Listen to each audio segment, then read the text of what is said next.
Próxima atração no canal 25. Programa Tempo de Reflexão.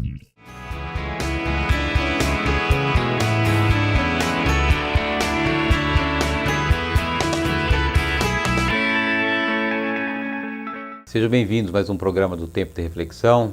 Muito obrigado, telespectador, pela honra, pelo privilégio que você me concede toda semana para esse nosso encontro, esse nosso bate-papo. Lembrando que o propósito do programa é justamente o nome que ele leva, é um tempo de reflexão, um tempo para a gente parar da nossa correria, um tempo da gente parar da nossa preocupação, para que a gente possa olhar para a nossa vida, olhar para a nossa família e poder fazer uma reflexão sobre tudo aquilo que a gente tem vivido. E hoje eu tenho a alegria de estar na casa do Maurício Murayama. Estou aqui no escritório do Maurício em Campinas, o Maurício que já esteve conosco em alguns programas na televisão, o Maurício que já esteve palestrando para nós no Tempo de Reflexão. E hoje eu estou aqui visitando o Maurício com o programa de televisão. Agradecer, Maurício, pela honra, pelo privilégio, pela acolhida. Falar do Maurício é jogar confete na cabeça daquelas pessoas que a gente gosta, né? Mas eu nunca posso deixar de registrar, Maurício, a gratidão por essa nossa amizade. Você é uma pessoa que, apesar da posição que você ocupa hoje no meio corporativo, é uma pessoa que sempre esteve disponível para a minha pessoa, para os nossos bate-papos, um conselheiro, uma pessoa que já me ajudou muito também. Eu queria aqui publicamente deixar registrado, primeiro, a minha grata satisfação de poder caminhar ao lado do amigo e depois te agradecer pelo privilégio de poder fazer parte da tua vida. Luciano, eu sempre fico até constrangido quando você fala essas coisas bonitas a meu respeito. Mas acho que a melhor coisa que eu tenho na minha vida é poder caminhar ao lado de homens do bem, como você. Essa é a minha verdadeira riqueza, esse é o meu verdadeiro prazer de viver. É conviver com pessoas do bem. E eu primo muito por isso. Por estar no meio de pessoas como você. Muito obrigado por mais essa chance de estarmos aqui conversando, trocando ideia sobre a vida, sobre esse Brasil, sobre nós dois, sobre os nossos trabalhos, nossos legados. Muito obrigado. No programa anterior, Maurício, eu tive com o teu irmão, o Paulo. Eu tive a satisfação de conhecê-lo. O Paulo que fica lá na Matriz em Curitiba. Uma pessoa como amigo, uma pessoa também especial. Eu percebo que isso é de família, né? Acho que é o DNA que vem essa especialidade do coração que vocês têm. E eu queria falar hoje especificamente do escritório aqui de Campinas. Como é que está nesse ano de desafio de 2015 o escritório do Murayama e Maciel Consultores Associados? Eu sempre digo que nós somos uma empresa abençoada. Esse é um ano difícil, todo mundo sabe que é um ano muito difícil. E a empresa Murayama Maciel de Campinas, ela está num momento muito bom, espetacular. Graças a alguns clientes especiais, graças à visão de negócios, graças a bons relacionamentos. A empresa vem crescendo desde 2010, depois da crise.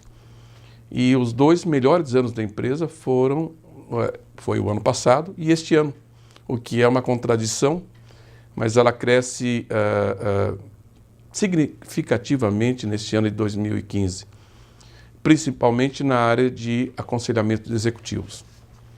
Obviamente que existe uma estabilização e quase uma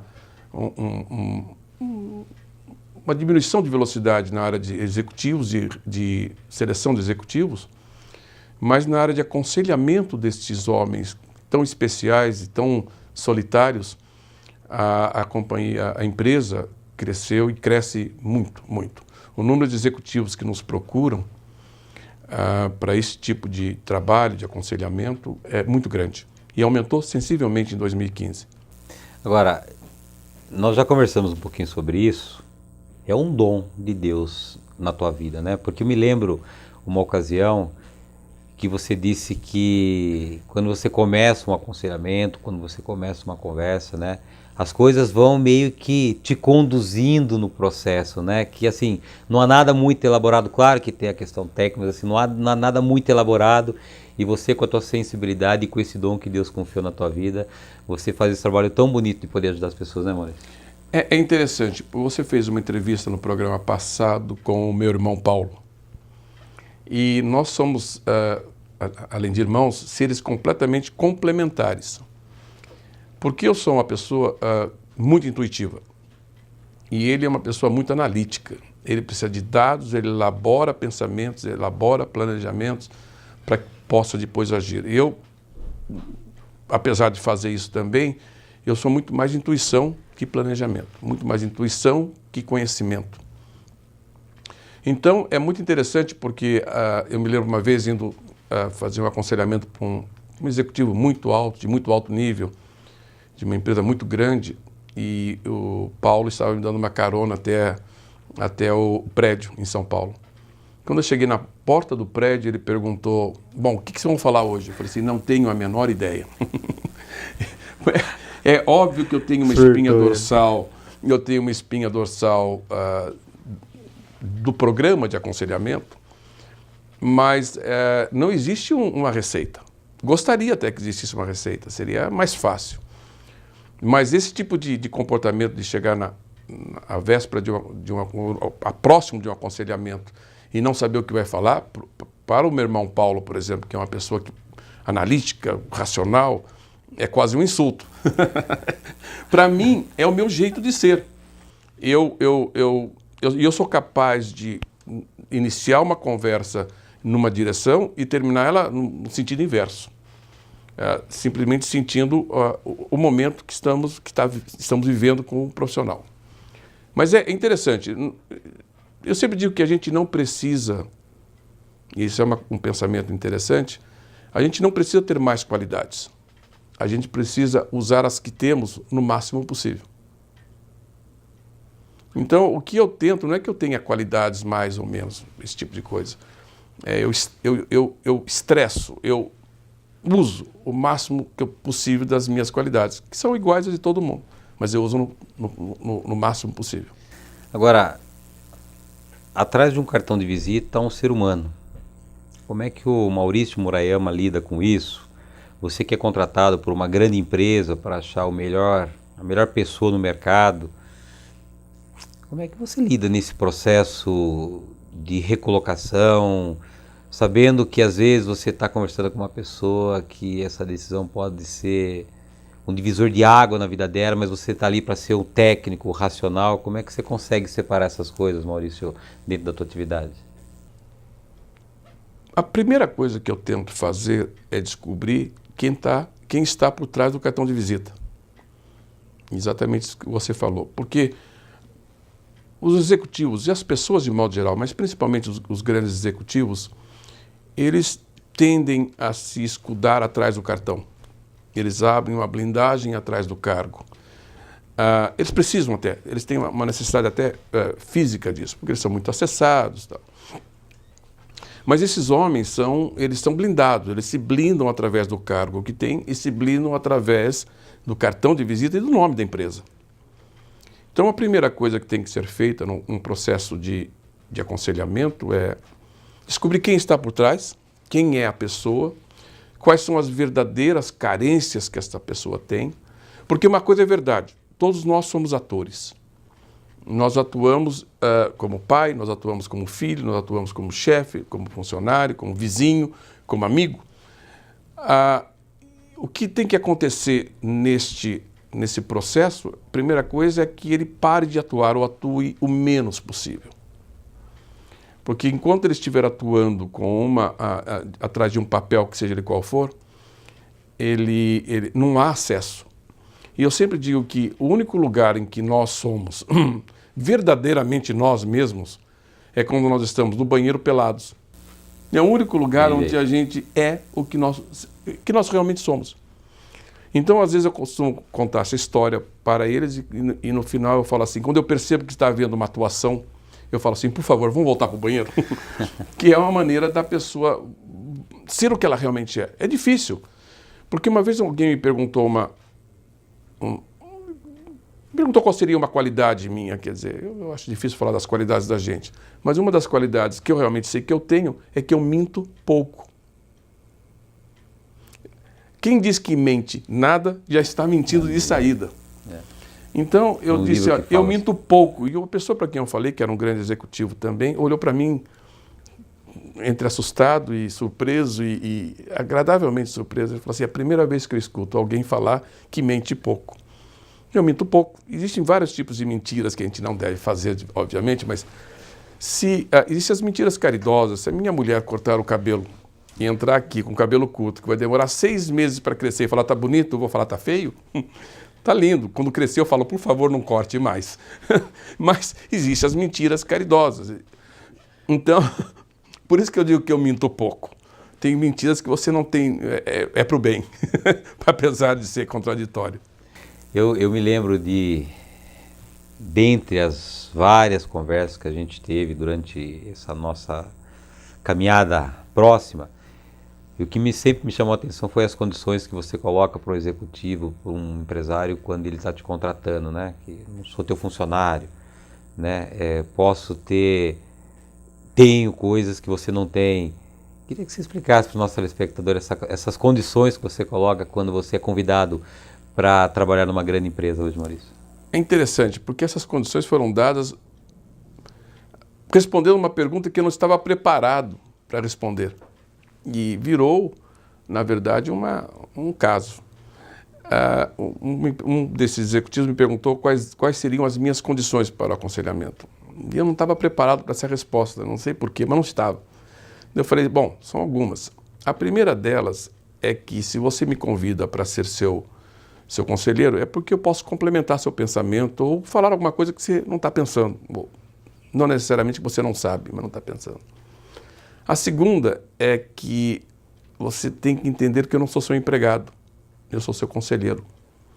A terceira é que se você, acredite ou não, seja verdade ou seja mentira, eu não preciso do dinheiro que você me paga.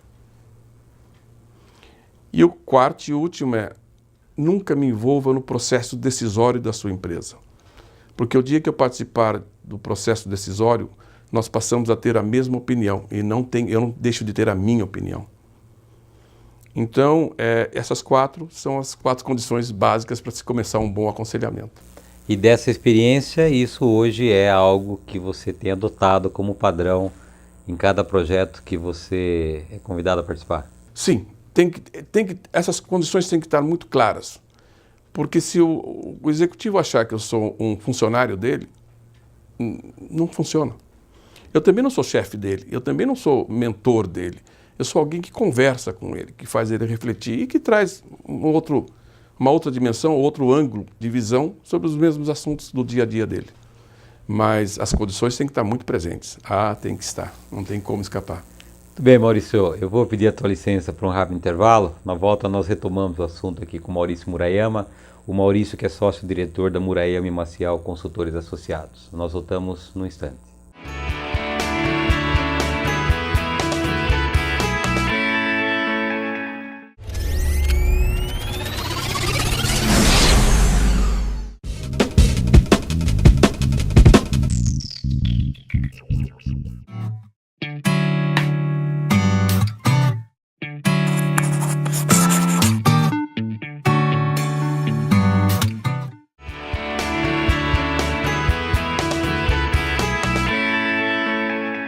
Maurício, queria agora trazer um tema talvez pouco usual dentro de grandes empresas, que é a felicidade. Mais recentemente, a ciência descobriu o terceiro complexo da inteligência humana, que é a inteligência espiritual. E que a ciência correu e descobriu que o ser humano quer ser feliz. Quer seja na sua vida pessoal, quer seja na sua vida familiar, quer seja na sua vida profissional. E nós, especialmente, estamos passando por um 2015 diferente, de grandes desafios. E eu pergunto para o amigo, com a tua experiência, é possível hoje ter felicidade dentro de uma empresa num cenário como é esse de 2015? Na verdade, a felicidade independe de fatores externos, né? A felicidade é uma coisa que vem de dentro para fora. Obviamente que o exterior influencia, mas você não consegue ser feliz só por causa das coisas externas. Definitivamente não é verdade. Quando você fala na empresa, eu tenho feito uma pergunta frequentemente às pessoas com quem eu converso, que é, nós nascemos para ter sucesso ou nascemos para ser feliz? Tem gente que acha que sucesso é fundamental para ser feliz. Não é verdade. É claro que o fracasso não ajuda. Mas o sucesso por si próprio, ele te traz alegrias e não felicidade. Essa é uma diferença fundamental. Sucesso, coisas materiais ou coisas passageiras, elas te trazem alegria, momentos de alegria. Eu sempre digo que você está numa empresa infeliz, mal situado, e você recebe um aumento de salário, você tem uma alegria e fica 2, 3 meses alegre. Depois volta a ficar infeliz. Então, esse é um motivo bem claro para dizer que o salário não é fundamental para a sua felicidade, ele é fundamental para a sua alegria. É óbvio que a falta de dinheiro te traz infelicidade, mas nós estamos falando nos extremos, tá certo? Mas ser feliz numa empresa hoje, voltando à pergunta original, é fundamentalmente você estar bem resolvido com você. Se o momento está ruim, se o momento está bom, você trabalha mais, trabalha menos, você tem momentos de tensão que envolvem, você tem momentos de frustração, momentos de muita atividade, mas isso não afeta a sua felicidade. Ele pode deixar mais cansado, menos cansado, mas a sua felicidade é um estado de espírito constante. Você pode estar no pior momento externo da tua vida, ir para casa, abraçar seus filhos, sua mulher, e está muito bem, está tudo em paz. E o contrário também é verdadeiro. Pode estar no melhor momento da vida na sua empresa, no melhor momento de mercado e ser muito infeliz. Então, eu não confundo as duas coisas, principalmente porque, como eu disse, felicidade é de dentro para fora. Uma coisa que me marcou numa das palestras tuas no Tempo de Reflexão, Maurício, foi a questão da compaixão e da admiração. E eu gostaria de aproveitar esse programa para explorar ainda mais esse assunto em relação àquilo que talvez nós precisamos olhar para nós, para que a gente encontre resposta naquilo que a gente está inspirando as pessoas, né? Nessa questão, eu estou buscando a compaixão, eu estou inspirando as pessoas, né? Inspirando a admiração das pessoas, né? Queria que você desenvolvesse um pouquinho esse tema que você já compartilhou no TR para o nosso telespectador que não teve a oportunidade de entender um pouquinho essa compreensão entre a compaixão e a admiração. Esse é um entendimento que não tem nenhum juízo de valor no que eu vou falar.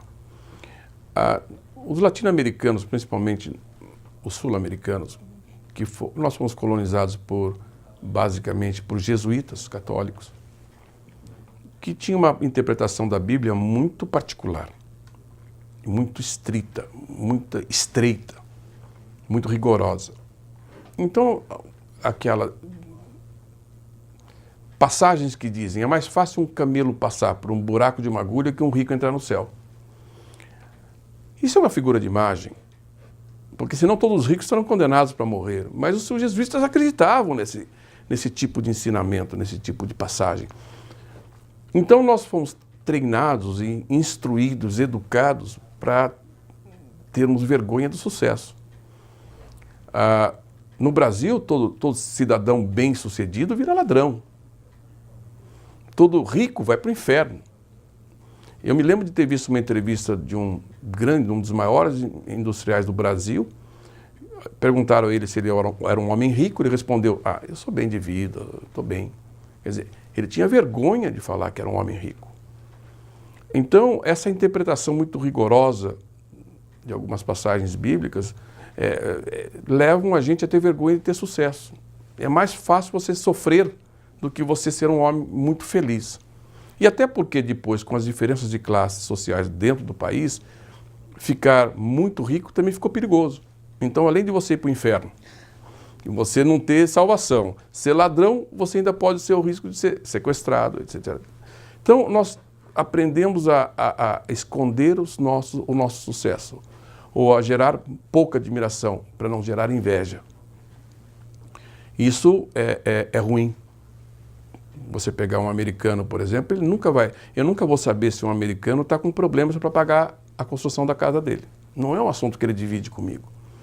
Quando nós estamos com dificuldade de pagar a construção da nossa casa, todo mundo fica sabendo, até o cachorro do vizinho.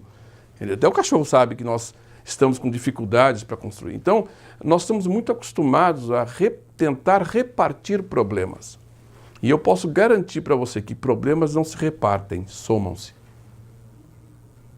Se você vier para mim contar que você está com dificuldade para construir a sua casa, falta dinheiro, a não ser que eu te empreste dinheiro, eu só vou ficar preocupado com isso. Ou seja, você não repartiu nada comigo, eu não te dei dinheiro, você continua com o problema da sua casa e eu fiquei preocupado com a sua dificuldade. Ou seja, também fiquei com dó de você. Então, essa tendência que nós temos de repartir problemas, de contar nossas dificuldades para os outros, achando que estamos repartindo alguma coisa, não estamos gerando compaixão. E aí eu pergunto para você, Luciano, você admitiria um presidente de uma empresa porque a esposa dele está com câncer? Não, não é esse o parâmetro. Você admite porque ele é muito competente. Então, você admite um pintor porque ele está com dificuldade para pagar a prestação da casa dele e pode ser despejado? Não, você pode ajudá-lo, mas não vai admitir ele por causa disso. Então, o que eu digo sempre é que a compaixão afasta você das oportunidades e a admiração traz você para dentro delas. Então, nós temos que nos acostumar com o fato de que queixar para os outros ou dizer aos outros as nossas dificuldades para pessoas que não podem resolvê-las, nós estamos simplesmente espalhando compaixão por todos os lugares que nós passamos. Os problemas não são repartidos, são somados. Eu sempre digo que excesso de comunicação é um problema. Eu estou na minha sala assistindo o Jornal Nacional e sei que morreu 250 mil pessoas num tsunami. A não ser que eu levante da minha cadeira, vá ao consulado e faça uma baita doação, ou vá para a Indonésia e faça alguma coisa, eu só fiquei preocupado.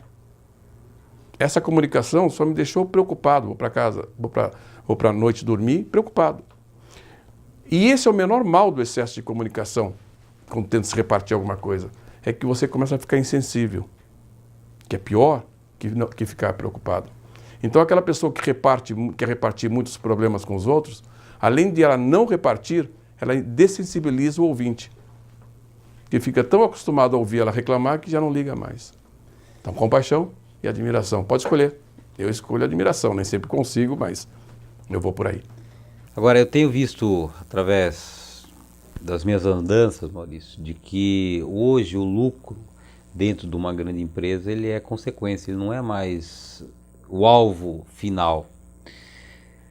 Outra constatação é que as empresas hoje, elas não estão mais preocupadas em ser a maior empresa do mundo, mas de ser a melhor empresa para o mundo, que é uma leitura muito diferente. Ou seja, chega de tirar as coisas do mundo. Como é que eu posso devolver um pouquinho para o mundo aquilo que o mundo tem me dado dentro dos meus negócios? Como é que você vê isso? Eu lembro sempre de um diretor mundial de uma grande multinacional americana, eu posso falar até que é IBM. Ele falou uma coisa, numa palestra, ele perguntou aos principais executivos dele qual era o objetivo da IBM, qual era o goal que a IBM perseguia. E aí, lucro, vieram várias respostas, lucro, qualidade, bons serviços. E ele virou, isso foi dito há 30 anos atrás, ele vira para a plateia e fala assim, o objetivo da IBM é ser eterna.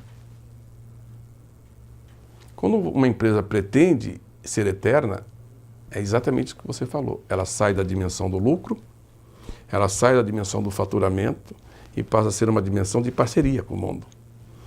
E só a parceria com o mundo permite se eternizar, dentro do conceito de eternidade para uma coisa material, mundana.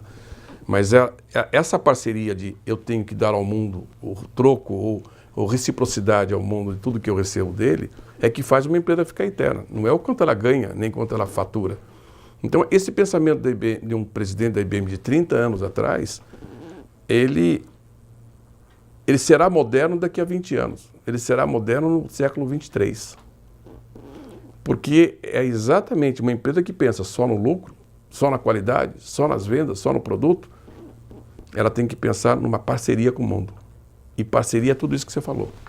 Eu retribuo ao mundo em igual proporção ao que o mundo me proporciona.